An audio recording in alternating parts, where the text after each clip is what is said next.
The ice canyon stretched endlessly, its crystalline walls reflecting Zara's broken form in 1,000 fractured mirrors. She lay curled around the tiny bundle of scales and membrane, her daughter born 3 cycles too early, whimpering softly against the unforgiving cold of the forbidden wastes. The dragon conclave had shown no mercy. Out-of-season births weakened the bloodline, the matriarch had declared, her ancient voice echoing through the ceremonial chamber. You have violated the sacred calendar. You and your abomination are hereby banished. Zara's wings, once magnificent sheets of iridescent copper, now hung torn and useless. The enforcer dragons had made sure she could never fly back, never return to beg forgiveness. Her internal fire, that primal furnace that kept all dragons warm, flickered weakly. Soon it would die, and with it any hope for her hatchling. She had tried everything, breathing what little flame she could muster to warm the rocks around them, hunting the scarce ice rats that skittered between crevasses. But her milk had dried up 2 days ago, and the hatchling's cries were growing fainter. Zara closed her golden eyes. Perhaps this was justice. Perhaps she had been selfish, allowing herself to mate with Korith during the festival of twin moons instead of waiting for the breeding season. Perhaps the sound of boots crunching on ice made her eyes snap open. A figure emerged from the swirling snow, small by dragon standards, barely reaching her shoulder even in her weakened state. It wore strange gray and white coverings and carried a metallic stick across its back. A human. Zara had heard of them. The mammalian species that had somehow survived on this frozen moon for 3 generations after their colony ship crashed. Weak creatures, the other dragon said. No scales, no fire, no wings. How they hadn't gone extinct was a mystery. The human stopped 20 paces away, its breath forming small clouds in the frigid air. It pulled down the covering from its face, revealing dark skin and darker eyes that studied her with unexpected intelligence. You're dying, the human said in perfectly accented Draconic. A female voice, Zara realized. Yes, Zara rasped, too tired for pride. We are. The human's eyes shifted to the hatchling. How old? 11 days. And you haven't eaten? There is nothing to eat. Zara's laugh was bitter. I am banished. I deserve this. But her voice cracked. She deserves to live. The human was silent for a long moment, then did something unexpected. She unslung her metallic stick, a weapon Zara realized too late, but instead of pointing it at them, the human set it aside. Then she began removing her outer coverings. What are you doing? Zara asked, confused. Getting to work. The human pulled out a small device and spoke into it rapidly in her own language. Then she approached slowly, hands visible. My name is Sergeant Maria Santos, Earth Coalition Survey Corps. I'm going to help you. Why?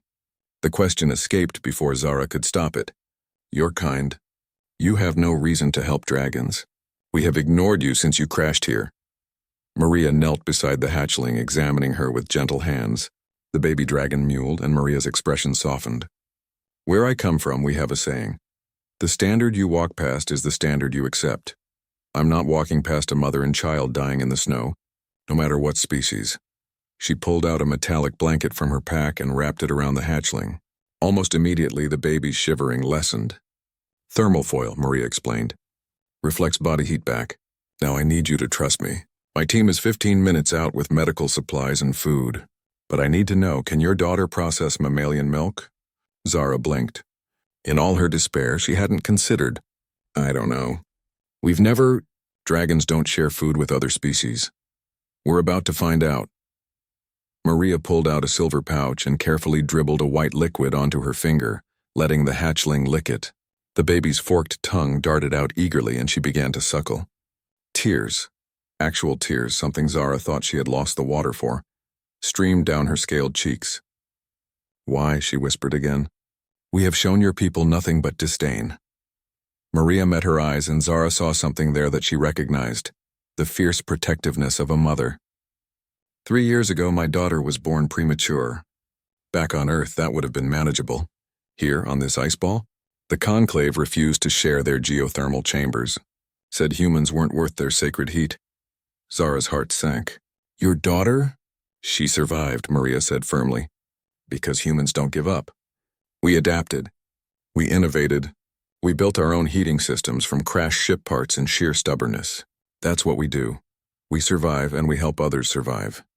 She gestured at the approaching lights in the distance. That's my team. They're bringing medical nanites, nutrient paste, and enough thermal generators to keep you both warm for months. I can't repay you, Zara said, her voice breaking. I'm not asking you to. Maria smiled, and it was genuine. But maybe someday you can tell the Conclave what humans are really made of. Maybe you can tell them that the weak species, without fire or wings or scales, has something you dragons forgot. Compassion that doesn't end at your own kind. The human team arrived in a flurry of activity, medical scanners, heated shelters being deployed, food being prepared.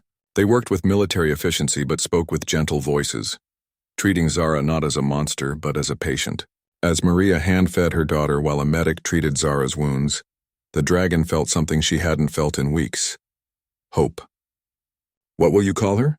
Maria asked, watching the hatchling's eyes brighten with each swallow of enriched milk.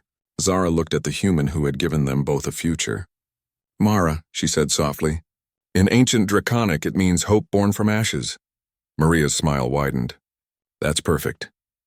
As the storm cleared and stars emerged above the ice canyon, Zara understood something fundamental.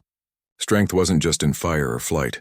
True strength was in choosing mercy when vengeance was easier, in offering help when hatred was simpler, in building bridges when walls were tradition. Humans, she realized, were the strongest species she had ever met, and they didn't even know it.